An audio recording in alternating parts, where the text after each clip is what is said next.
Harvey, gising na. Sabi ko bago pa naman ako tumayo. Pumunta agad ako sa banyo at doon ako naghilamos.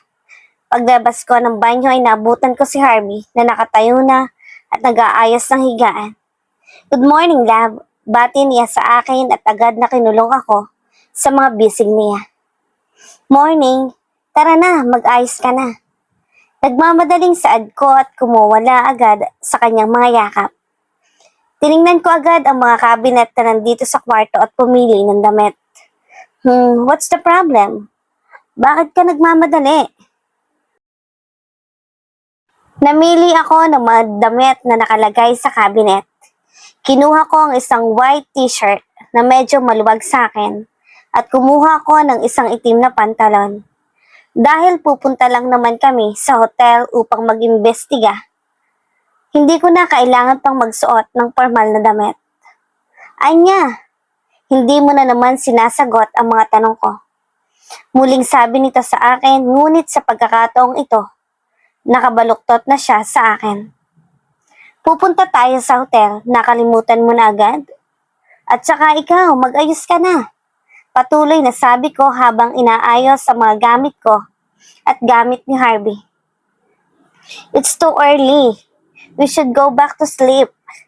Saad nito bago pa muling lumundag sa higaan at pinikit ang mga mata niya. Napasampal naman ako sa aking noo.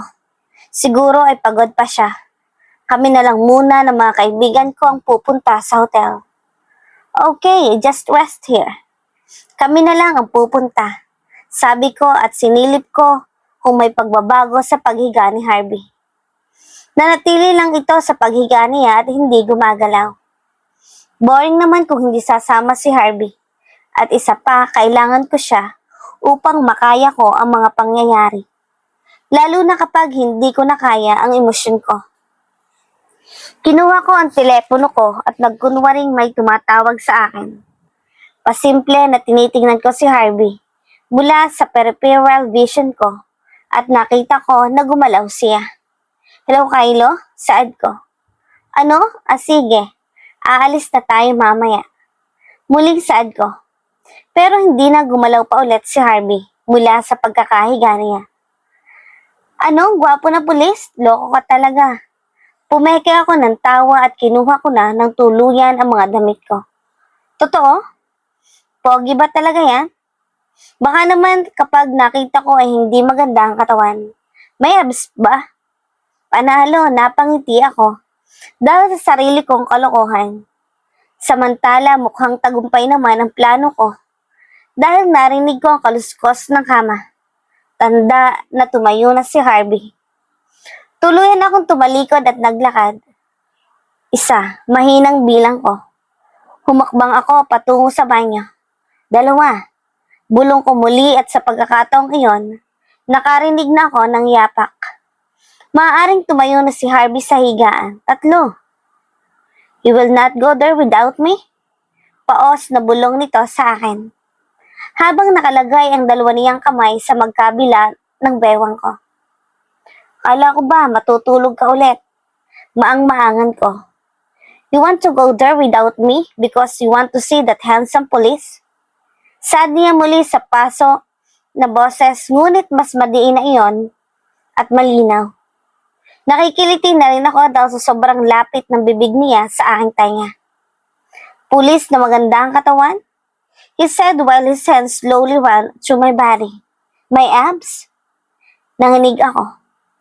Dahil sa kiliti na dulot ng kanyang bulong at lalo na't dahil ang isa sa kamay niya ay nasa may puson ko na. Bumalik ka na, matulog ka na ulit. Baka kailangan mo pang magpahinga. Nanginginig pa ang boses ko habang sinasabi iyon. At pasimpleng tinanggal ko ang kamay niya sa bewang at sa puson ko. Ngunit mas lalo lang iyong humigpit. Hindi. May narinig pa ako. Ano nga ulit yung sinabi mo? Panalo? Napahigpit na paghawak ko sa kamay niya nang ilandas niya iyon papunta sa aking dibdib.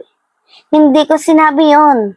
Humakbang ako ngunit masyadong malakas si Harvey upang pigilan ako. Don't make me jealous, Anya. You won't like it. Sunod-sunod na napalunok ako at napakagat ng labi. Hindi kita pinagseselos. Are you sure? Tuluyan ng lumapag sa akin ang kanyang dalawang kamay at nagsalita muli. You're not jealous? Napasinghap ako dahil sa ginawa niyang iyon. Dahil naramdaman ko na unti-unting nabubuhay ng pagkababae ko dahil lamang sa ginawa niyang iyon. Bakit hindi ka makapagsalita? Asar na sabi sa akin ito habang nakangisi. Hindi! Hindi kita pinagseselos. Pagmamatigas ko sa kanya. Ngunit mas lalo lang siyang naging agresibo. Maybe you're not doing this because you want something to happen? Bulong niya sa akin at kasunod noon ay sinuksok niya ang kanyang mukha sa aking leeg at hinalikan iyon. Dahil sa ginawa niya ay mas lalo akong nakiliti. Look, maaga pa. May oras pa tayo para, alam mo na. Muli akong napalunok. Tumingin ako sa paligid. Sa pakiramdam ko ay mukhang wala nang iba pang tao sa ikalawang palapag. What do you think about that? Patay ako. Kung nasa mood talaga si Harvey upang gawin ang bagay na yon, ay kayang-kaya niya. Lalo pat konti na lang ay ramdam ko na nabibigay na ako. Tumigil ka, alam mo, siloso ka. Magtigil ka nga sa mga kalokohan mo. May paganyan-ganyan ka pa. Kung gusto mo nang sumama, mag-ayos ka ng sarili mo. Kung ayaw mo naman, bumalik ka doon at matulog ka na. Agad na lumuwag ang kapit niya sa akin. Siguro ay hindi niya inaasahan ang mga sinabi ko. Ang inaakala niya siguro ay bibigay na ako. Ha? Oh, ano ba talaga? Ikaw ang gulo mo. Muling saad ko sa kanya. Gulat naman ang nakita ko sa kanyang mukha. Nilipat ang tingin ko sa ibabang bahagi niya at nakita ko ang bukol doon. Iyon ang huling sinabi ko at lumabas na ako ng silid at iniwan na nakatunga nga si Harvey sa loob. Sa banyo ng kwarto ni Mama ako naligo at nagbihis. Pagkatapos ko ay nag-ayos na ako at lumabas ng kwarto ni Mama. Pinakaramdaman ko ang kabilang kwarto kung saan ko iniwan si Harvey. Ngunit wala na siya roon at bumaba na. Dahan-dahan akong bumaba dahil sinuklay ko ang aking buhok. Nang may matanaw at narinig ako. Ha, pulis? Nagtatakang tanong ni Kylo habang hawak-hawak ang isang baso na siguro ay naglalaman ng kape. Yeah, I heard Anya a while ago and she said there's a handsome police. Natawa ko dahil sa mukha ni Harvey na stress na. Wala akong sinasabi kay Anya na pulis na yan. At saka, hindi pa kami nagkakausap. Siya na lang ang tanungin mo mamaya. Naglalakad si Kylo papuntang lamesa at inilapag niya ang baso na hawak niya. Kinuha niya ang kanyang telepono at saka naupo at ibinaling niya ang atensyon niya sa telepono. Damn it. Bulong ni Harvey na walang kaalam-alam na nasa likod niya ako.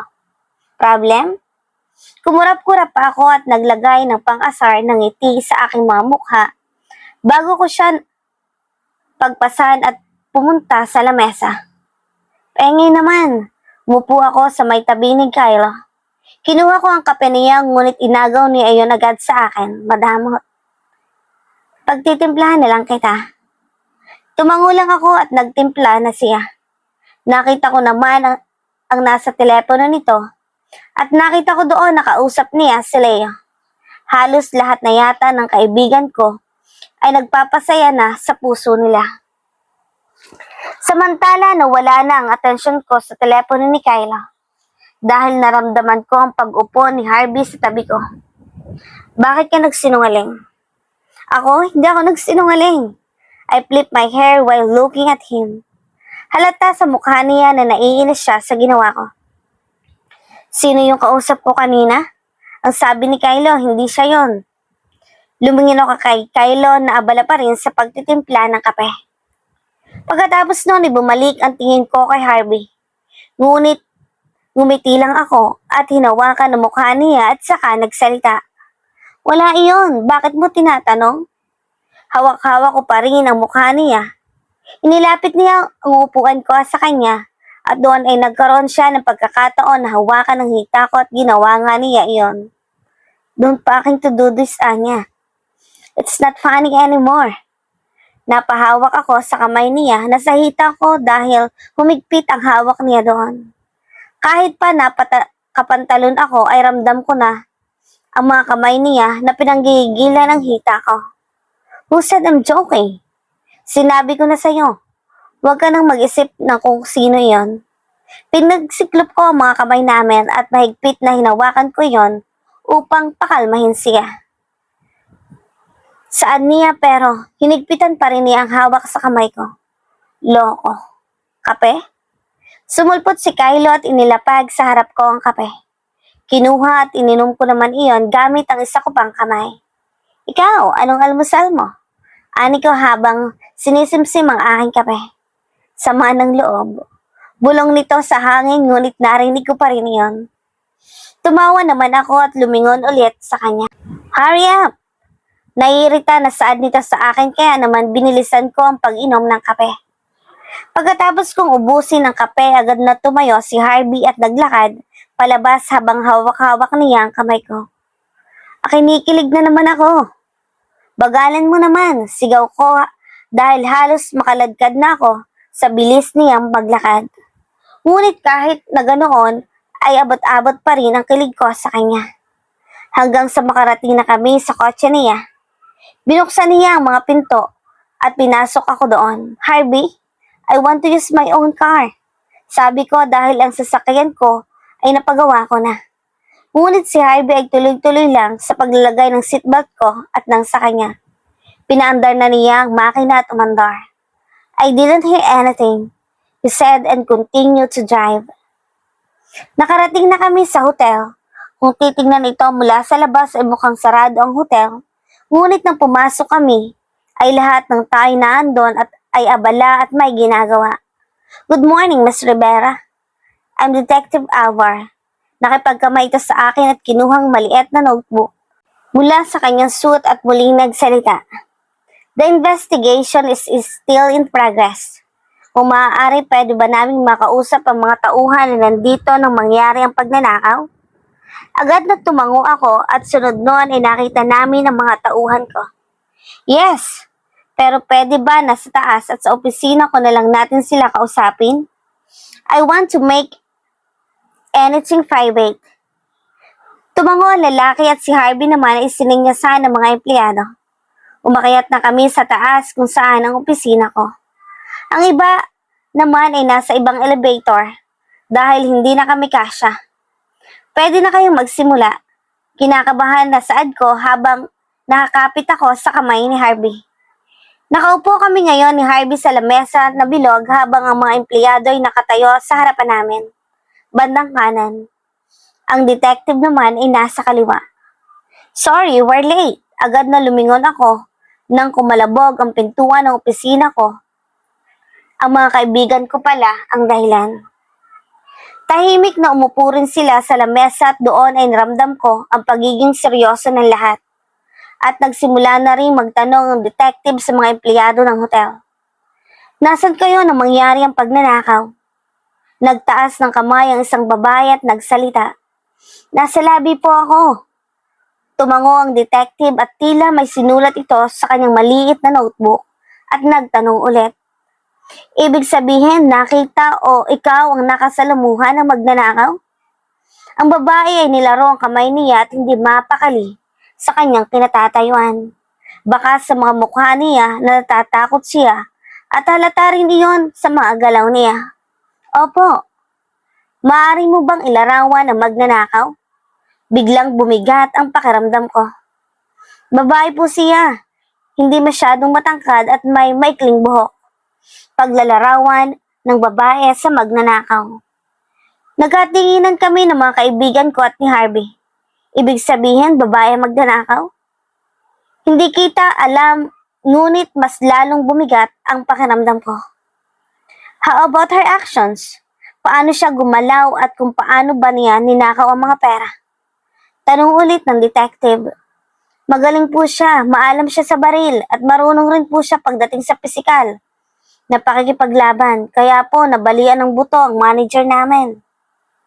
Sa puntong iyon ay tumingin sa amin ang detective at mukhang iisa kami ng iniisip. Ang salarin ay babae at magaling. Mukhang hindi lang ito basta-basta na magnanakaw. Bigla naman na nagtaas ng kamay ang isang lalaki at nagsalita. Pakiramdam ko po ay hindi lang isa ang magnanakaw. Pakiramdam ko po ay isa sa mga empleyado ng mga oras na yon ay kasabuat nito. Agad na napakapit ako kay Harvey. Tumatahimik ang lahat at kami ng mga kaibigan ko ay nagkatitigan. Tama ang hinala namin.